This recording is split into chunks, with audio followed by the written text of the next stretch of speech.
Zajtra nás čaká derby Trnava-Slovan. Čo ty očakávaš od tohto zápasu?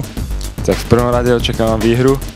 Dúfam, že bude mať ten správny náboj ten zápas, že tam príde veľa fanúšikov a že ten zápas dopadne pre nás šťastným koncom. Po dlhom čase si nastúpil v základnej zostave proti Žiline. Je predpoklad, že nastúpíš aj v derby zápase?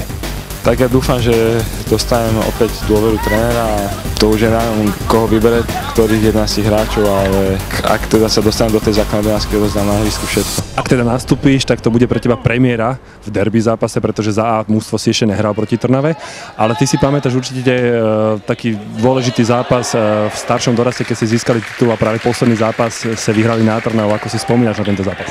Áno, tak bol to určite krásny zápas, pretože došlo nás podporiť aj dosť fanúšikov. Trnavu sme prakticky prevalcovali.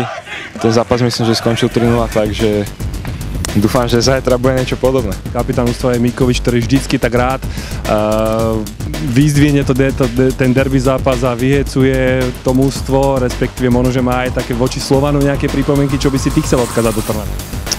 Tak nech sa nás boja a dúfam, že im dáme minimálne 3 góly a nebudú mať šancu, lebo nedajú nám ani jeden. Ďakujem veľmi pekne. Dobre, ďakujem. Čau.